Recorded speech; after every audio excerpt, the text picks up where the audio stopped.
What's up, everybody, and welcome into another episode of Goal Line Dynasty Football. Last episode we talked about what we were doing with some of those aging wide receivers. This time around, we're going to be talking about some of those second-year wide receivers, but not any of those really, good ones like Chris Olave or Garrett Wilson. We're going to get into the weeds, talk about some of the back-end, wide receivers, year two wide receivers like Jahan Dotson, Treylon, Burks, Skyy, guys like that. We're going to figure out where it is that we're valuing and what we want to do ahead of 2023 on whether or not we want to acquire or trade them away. But before we get into the video, Tyler, how are we doing, buddy? Much better today than last time. These are the guys I love to talk about. So if I just run my mouth, tell me to shut up, and then I'm annoying and that you've heard enough. All right. Well, I might just say that anyway. But we'll jump right on into it. So we're going to be examining some trades today. It's going to be a similar format to our last video. Going to talk about some trades that we found online and, what side we want. And usually that helps us fire off a couple of extra ideas on these guys. So first one we're going to get into involves two young guys, one receiver, one running back. So which side are you taking here? Jahan Dotson and a 23 second or DeAndre Swift and a 23 third? That's a tough one.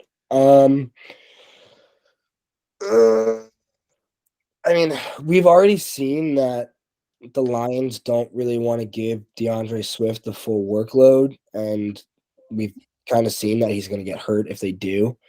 Even though obviously Jahan Dotson also got hurt this year, that had nothing to do with the workload, though. He's a wide receiver.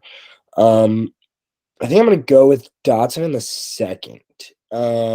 You're obviously much more likely to find a startable talent in the second round than the third, even though it still is tough to do.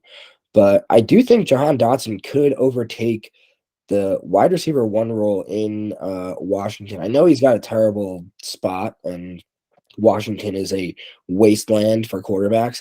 But, he showed plenty. And if Jahan Dotson can keep the pace that he kept this year, it would be hard to keep him out of your lineup, I think the consistency of Dotson is enough for me. Just the fact that I'm not going to have to go out and look for back-end running backs when DeAndre Swift gets hurt. Just give me Dotson in the second. Yeah, it hurts me to say because I'm such a DeAndre Swift fan, but I'm going to take Dotson as well. Look, dude, if you're going to put Dotson and a 23 second out there, let's assume this is going to be a late 23 second. I'll give the guy dealing away Dotson the benefit of the doubt here. But I would rather not ask for a third back and go for a better running back. Not that DeAndre Swift is a bad running back, but his situation is garbage, right? To your point, the Lions don't want to use him. There's trade rumors. They're not going to trade him because they're not going to get nearly what they bought him for in the draft right now. And I don't think they're going to sell him for a 5th or 6th round pick. And he's in the last year of his rookie contract, doesn't have a 5th year option. There's no reason for a team to trade for DeAndre Swift unless it's at the NFL trade deadline, which we're not going to see until November, right? So DeAndre Swift is going to, bearing a Jamal Williams injury, is going to have a very tough time finding solid fantasy relevance in 2023. He's going to have a few spike weeks for sure, but it's going to be a very frustrating year again to have DeAndre Swift. And honestly, I would look at this in favor of the DeAndre Swift owner. I think they're selling high on Swift. They're getting a 2nd round pick. They're getting Jahan Dotson, who was probably going late 1st to early 2nd round in last year's Superflex rookie drafts. I think that's a hell of a return. But in terms of Dotson, you got to do better than this if you're going to trade him away. What if it was Josh Jacobs in the third? If it's Jacobs in a third, I'm going to take that. And the reason why is Josh Jacobs, he's going to be signing a new contract this year. I don't like trading for running backs that are going on their 2nd contract unless it's like a bona fide stud, like Christian McCaffrey, maybe even Saquon at this point. When Jonathan Taylor inevitably gets a 2nd contract in a year or two, I'm fine with taking guys like that. But Josh Jacobs, I lost my train of thought. Josh Jacobs, He had a stellar year last year. He's only 25 years old. He showed no sign. I mean, like I said, he's only 25. There's no signs of slowing down anytime soon. It's highly likely he's going to be retained in the Raiders offense at this point. And if not, he's going to be probably paid just as high, if not higher, than Saquon Barkley is going to get paid this offseason. And whoever forks out that amount of money is going to use Josh Jacobs. They're not using DeAndre Swift in Detroit, but wherever Jacobs signs in 2023, he's got 2, maybe 3 solid years left. And that is enough for me to trade away Dotson. Even if I'm not like a top 3 contender, if I'm just like middling and I'm looking to keep my hat in the pile, I'm still taking that deal, and I'll take Jacobs in the 3rd. Yeah, and we're the Josh Jacobs fan club over here, so I'm riding with you on that one.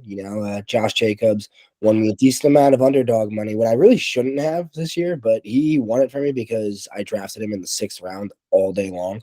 So, yeah, it was great. So moving on, this next wide receiver, he's, in my opinion, the least fun second-year wide receiver to talk about that has some relevancy around his name, and it's Skyy Moore. So how do you feel about this trade? Skyy Moore and a 23-second, let's assume 205. Skyy Moore and 205 for Rachaad White. What side? Rachaad White. There's a chance if I take Skyy Moore in a 23-second that I will not get any starts out of those assets for as long as I hold them on my roster, for as long as they're in the NFL. Skyy Moore had a dreadful season, even with the most explosive offense in the NFL. I don't think there's any real excuse for why Skyy Moore saw such little playing time other than the fact that he wasn't good enough. And that's saying a lot when their wide receiver core is Juju Smith-Schuster and Mecole Hardman. Is Mecole Hardman even there? I don't even know. Marcus Valdes-Scantling now. And it's too much grossness out of Skyy Moore, and I don't think he's got very much potential. I don't want him on any of my Dynasty rosters. And the 23-second, again, is a dart throw that I don't know is ever going to see starting time for me. I know Rachaad White. Well, I don't know. I mean, I don't think the Bucs really have a reason to go out and draft another running back this year. If they do, that would really kill Rachaad White's value, but I'm still taking Rachaad White. I mean, he's a starter, and he's definitely good as an RB2. The thing with Rachaad White, I don't know what side I'm taking on this because personally, I'm not a massive fan of either one. Not a fan of Skyy Moore. I wasn't a fan of Skyy Moore before the draft process last year, just because he went to the Chiefs didn't make me any higher on Skyy Moore because he's, I mean, in my opinion, he's kind of just a gadget player. So is Kadarius Toney, who is with Kansas City, right? The deep threat is going to be MVS. The inside guy and red zone guy is always going to be Travis Kelce. They got something special going in a bruiser like Isaiah Pacheco. Like Skyy Moore will have a few weeks. There's going to be a lot of 5 or 6 fantasy point weeks in there for him, right? He doesn't really move a needle for me. But Rachaad White, looking at him, I mean, he started playing more snaps in the back half of 2022. He was not efficient. He was not efficient at all. His checkdowns from Brady were really his only saving grace as a fantasy asset, as a rookie. And coming in, playing behind a guy like Leonard Fournette, maybe that's all we can ask for. Maybe we will see him, expand his role. But I also wouldn't be surprised to see Tampa Bay go out there and kind of like how Carolina got a guy like Deontay Foreman last year. I could see Tampa Bay bringing in something like that because Rachaad White, they need a bruiser. They need a bruiser, and it's not going to be Rachaad White. I think he's got PPR upside. Like I said, he's going to have a few good weeks here and there, but he doesn't really do much for me, right? So in this case scenario, I'm thinking Rachaad White is safer than Skyy Moore, but still a risk. So I'm going to take Skyy Moore, take on that risk, and I'm going to take the 205 to boot. Pick 17 overall in what other people say is a deep rookie class. I'll take that. I'll take 2 chances instead of 1. I mean, if you have a deal lined up for that 23-second for a guy like, I don't know, Damian Pierce or even like a James Conner or something like that, then I could definitely see you going after that. But I think I'm still going to stick with Rachaad White. I hear what you're saying, but I'm with Rachaad. Yeah, it's just, I don't know, dude. Skyy Moore, I have a lot of faith in a handful of the year 2 wide receivers, but Skyy Moore just doesn't fit that bill. Like I said, I wasn't excited about him during the draft process last year. When he went to the Chiefs, I mean, there still wasn't even a wiggle down there, man. Like I was not into it at all. But anyway, we'll move on to the next guy. This guy, we are both high on. I know we are. Treylon Burks. Treylon Burks is the year 2 wide receiver that everybody wants to see succeed, or at least most of us do. So in this deal, are you taking a 23 first? Now, on this one, he's trading for younger guys, but also have some upside. I'm going to assume these are middle of the pack, first and second here. So we'll say 107, 207, and 208. So we got 2 seconds and a first for Treylon Burks, Brian Robinson, and a 23 fourth. The 4th round's irrelevant, right? Whatever. So who are you taking in that deal? I feel like I think Burks and Brian Robinson because they have names. I think I'll take Burks over the receiver I would get at the 107. I think I would take Burks over Quentin Johnson just because I've seen him play on an NFL field already. I'd take Brian Robinson over the 207. I mean, Brian Robinson was also a startable RB3 this year. Even though he literally got shot, he came back and played pretty well in his rookie season. He wasn't a dominant guy by any means, but he was a guy that you could definitely put in your lineup and get, 10, 15, even 18 points some weeks. 4th round pick obviously does absolutely nothing. I feel like I'm going to hope that Quentin Johnson turns into Treylon Burks. I'm going to hope that my 2nd round running back turns into Brian Robinson. So give me the concrete guys, and I'll take Burks and B-Rob. I think I'm taking Jordan Addison and JSN of this class over Treylon Burks, and that's probably about it until I see Quentin Johnston's landing spot. Yeah, I agree with you. I'm going to take the Burks side. Now, this does change a little bit after the NFL draft happens, right? But we don't have the luxury of waiting for that at this point because offers that you get today are not still going to be there on May 1st, right? The NFL draft alters everything. So if we're going in with the assumption that in the top 6, we're seeing 2 running backs, 2 quarterbacks, and 2 receivers, right? Gibbs and Bijan, Stroud and Young, JSN and Addison. Those are almost unanimously the top 6 guys, not knowing where Anthony Richardson and Will Levis are going to go. So I'm going to view 107 as Quentin Johnston as well. I think him and Treylon Burks, very different players, very similar fantasy ceiling. However, Treylon Burks has a much safer floor, in my opinion, than QJ does. So I'm going to take Burks in a 1-for-1 over QJ in a lot of scenarios. Now, if QJ goes top 15 in real life, lands in a perfect spot, we know he's going to get used. Okay, maybe my mind changes a little bit. But like I said, we don't have the luxury. So I'm going to take Burks in this. And then assuming that this is the 206 and 208 or whatever I said, I don't love Brian Robinson. I don't love him at all. I think Antonio Gibson is significantly better, and I don't understand what's going on in Washington. But all that matters is Ron Rivera knows what's going on in Washington, and he's going to keep giving Brian Robinson every opportunity to produce. So I'm not going to say that I know more than an NFL head coach.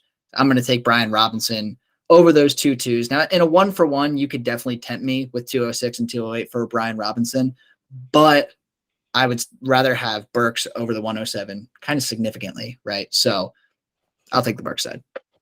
And like you were saying, if Quentin Johnston turns into a top 15 pick, then this could change. But we have to remember Treylon Burks was the 10th overall pick last year, so he does have that draft capital. He does have that investment from an NFL team already. Whereas, again, we're hoping Quentin Johnston gets that, and we're projecting him, and we're thinking that he's going to get that, but nobody has any idea. We have no idea right now until these things happen. Again, we thought there were going to be 3 quarterbacks drafted inside the top 12 picks last year. what happened? One got drafted in the top 25, and the rest didn't go until picks freaking 112. So, like, we can speculate all we want. We know Treylon Burks got that draft capital. We know Brian Robinson's getting touches as far as this last year went. So, give me the safety of that side.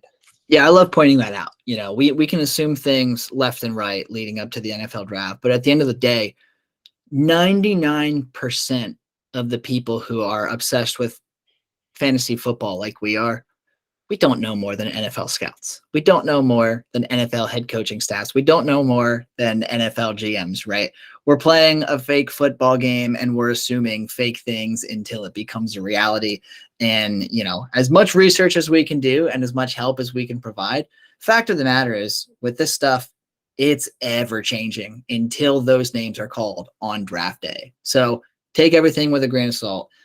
In terms of what you see over the next month and a half and people assuming where people are going, because the fact of the matter is we have a good guess, but we don't know, right? But anyway, moving on to our last trade of the day. We'll call this the Pittsburgh Steelers trade because we got second-year wide receiver George Pickens for Najee Harris straight up in a 1-for-1. I'm taking Najee Harris, and I'm not really thinking twice. What do you think about that? Definitely taking Najee Harris. But the first thought that came to my mind was this would have been a lot more interesting like 4 or 5 years ago when it was Le'Veon Bell and Antonio Brown. Yeah, when they were actual good players. Yeah, exactly, right. But yeah, I think give me Najee, give me the solidified, RB in that offense, the target hog, the carry hog. He is a workhorse on the battlefield. So, give me Najee. I think Pickens is a big play guy and, does his thing. And there's a place in this world for that. But I have a lot more room for Najee's on my roster than George Pickens. I think George Pickens could easily fall into not necessarily the roster clogger tier of receivers, but not far off from it. And I think Najee is going to be Najee. We know what he is. He's going to be consistent. He's going to slowly fall down that cliff because he came into the NFL at 35 years old. But, you know what you're getting with Najee. You don't know what you're getting with Pickens. Give me the production and give me the guarantee. Well, see, and I like Najee Harris a lot more than other people right now. And there's a reason for that, right? The exact same reason why I was screaming for Brandon Ayuk this time last year. Now, granted, running backs and receivers, two completely different things. But when you looked at Brandon Ayuk's 2021, it was a tale of two seasons. Week 1 through 9, he was like wide receiver 64. Weeks 10 through 18, he was wide receiver 14. Coincidentally, Najee Harris, pretty similar situation. Weeks 1 through 10, he was the RB 26. But weeks 11 through 18, RB5 overall. It was a tale of two seasons for Najee. He came into the season with that Liz Frank injury, and we knew that. Everybody knew it, but everybody chose to ignore it. We assumed that Najee Harris was washed already after having 350, 400 total touches the year before. He's fine. He's perfectly fine. If he's a dynasty RB1, he's probably a low-end RB1. I would say maybe RB10 at best. But he's not any worse than the RB15 overall. And there is a spot for a top 15 dynasty running back on every single roster out there. George Pickens right now, maybe top 40, top 45 if you're generous. He's probably not in my top 45, right? He is a big play waiting to happen, but you're going to be waiting multiple games to see those big plays, right? They're not going to come every single game. So yeah, I'm taking Najee Harris in, I would say 100% of situations in this one. And not only the injury, but Mike Tomlin also went into this season saying hey, we're going to cut back on this workload because that was insane last year. And I mean, there's a chance where that Liz Frank injury played into that decision too. It's a no-brainer. I mean, Najee, again, was a first-round running back, which we barely ever see. I mean, people were excited about Breece Hall's draft capital last year when he didn't even go in the first round, So getting a first-round running back on the third year of his rookie deal, I mean, yeah, give it to me all day. I know he's old for a third-year rookie running back, but I don't care. He's as old as Josh Jacobs, as old as name another. There's really not that many 24, 25-year-old significant running backs. It's like Tony Pollard is really like the only other one, maybe like Miles Sanders. But yeah, it's give me that all day.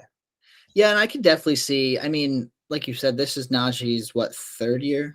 Yep. Right? Third year. So going into his third year, yes. Yeah, there's nothing that leads me to believe. I mean, as long as the coaching staff doesn't change in Pittsburgh, and let's face it, Mike Tomlin's not going anywhere. Dude will coach the Steelers until he's ready to retire. He'll give him his 5th-year option. Najee is safe. Najee, in my opinion, is safe, locked and loaded as a top 15 Dynasty RB for minimum 2 more years. I would say maximum 4 more years. I'm taking that 2 to 4 year window over George Pickens. Maybe Pickens develops, but I don't think we see a fully developed George Pickens for another 2 or 3 years. It's going to be a lot of buy low opportunities between now and then if you really got to have him. But I mean, look, if you're trading George Pickens, right? Because the whole point of this show is we're talking about either trading for or trading away these guys. If you're trading away Pickens and you can get a guy like Najee Harris, congratulations on the fleece. Like, that's fantastic. But if you're buying Pickens, this is just too much, way too much. Najee Harris has only had 6 games in his career where he scored less than 10 fantasy points. And that's pretty friggin' good. When you're thinking out of 36 games, I mean, if 1 out of every 6 games, you're going to be like, ah, damn, like, give it to me all day. Like, honestly, as I'm looking at this, I think Najee Harris is the new Josh Jacobs for next year. I like that call. I like that call a lot. So we'll see. I mean, I know this was mainly focused on the wide receivers, but it's tough not to shed light on the Najee Harris situation when it gets brought up, because I think, and I'm fully guilty of it myself, right? He got a lot of unwarranted hate last year. So, we'll see. As a Dynasty community, we can fix that moving forward. But if you traded away George Pickens and you got Najee Harris, congratulations. You've done it. You've discovered the secret. Tyler, before we wrap up here today, any closing remarks, anything that we didn't get to touch base on Dotson, Skyy Moore, Burks, George Pickens, any other year? One more year 2 wide receiver. We don't have a trade up for him, but I kind of want to bring him up. We don't have to talk about him very long, but we feel very differently about him. What are you doing with Christian Watson right now? Shopping him, definitely shopping. I mean, I listen to every Dynasty trade offer that comes in. You'd be silly not to, but I think, like, in terms of what I'm selling him for any first round pick. I want to say maybe the 111, 112 might be like, why would I do that? But I could still see a world where it's like, why not do that as well? Because I don't think I'm losing any value by doing that. So I think that's like my buy sell point is probably the 110. I would much rather, if I could trade Christian Watson for even like I'll take Chris Godwin, even though he's going to be in a bad quarterback situation. I'll take Jamison Williams because I still think he was a better prospect. I'll take Treylon Burks. Because Christian Watson outscored Treylon Burks this year, and there's people who like Christian Watson more than Treylon Burks. I'm not one of those people. I would look to go find the Green Bay Packers fan in my league and see what mistake he's willing to make to go get Christian Watson, or whoever the Christian Watson fan is in the league. Whoever's saying he's the biggest and fastest receiver of that class. He's the freak athlete. He's the X wide receiver. He's the dominant one. Whoever's saying that, whoever's been saying that, you go talk to him and find out how much he's willing to overpay to get him on his roster. And I'm probably just going to take the best deal available. See, you might think maybe this was an overstatement. You could convince me to take, I would say maybe even the 204 straight up for Christian Watson. Because, I mean, think about it. There's 4 quarterbacks in this class that you would take over Watson, right? You'd be crazy not to. There are 4 or 5 running backs that I'll take over Watson. We're up to, we'll even round it down to 4. We're up to 8. Then there are, I would say, minimum 6 wide receivers. 7 receivers over Christian Watson. 7. That pushes us down to 14. And then I would take Michael Mayer, right? If Michael Mayer gets the top 15 draft cap, like a lot of people say he is, I'm probably going to take him over Christian Watson and sit on him for a bit, right? So that right there, that's 15 players. Without knowing what's going to happen on NFL draft day, that is saying that if you offered me at least the 203 for Christian Watson, I would very likely take that without even sending a counter. And when you first said 203, 204, I kind of squinted a little bit, but then as we talked it out, it's like, yeah, he's right. I was actually probably asking for too much, asking for the 110, but there definitely are people in Dynasty who are willing to pay that 110 for it. Well, exactly. And I think that's why it's good to point that out, because Christian Watson's value is probably somewhere between 109 and 201. I think if you sell him for 204, or 203, you're selling low. I would do it. I probably would. If you gave me a second round for Watson, I probably would put up a bit of a fight. I'd ask for something. But if ultimately you didn't give me a better offer, 203 is there, I'm probably still going to pull the trigger. But yeah, I think you could get more than the 203 for him. I think fair value would be 109 to 112, but I would settle for under fair value on him. Well, that's the thing, is that like you're saying that you wouldn't sell him for that pick because you know you can get more, not because you like him better than that pick, right? Keep Trade Cut says he is worth, in a Superflex league, he is worth the 109. Smash. He's equivalent to the 109 to Devontae Adams, to Austin Eckler, Daniel Jones, TJ Hawkinson. Give me all 5 of those names. I could probably add like a second round pick to this Christian Watson, or a second round pick to this blank side, and still go with those guys, because that's how absurdly valued that is. Yep, I 110% completely agree. But I'm glad we got to bring up Christian Watson, because that was an interesting exercise that we did there, where we got to go through each one of the rookies, right? And I think in the coming weeks, especially now that the combine is, well, by the time this video comes out, the combine will be over. We'll have a bit more to talk about with rookies. We can talk about some measurements, maybe some expectations. So I am very excited to start getting into rookie content in the coming weeks and really diving deep into those guys here. But yeah, before we wrap up today's video, any closing remarks? I mean, that was a fun one, man. You know, always is with you. You're always a good time. You always make me laugh and smile. How could I be upset finishing a video with you? Jeez, man, you're making me blush over here. Flirting with me on a Thursday night. I love it. I love it. Send you a trade offer, so that's why. Oh, so you got to butter me up. I get it. But anyway, thanks for tuning in with us here on Goal Line Dynasty Football, and we will see you next time.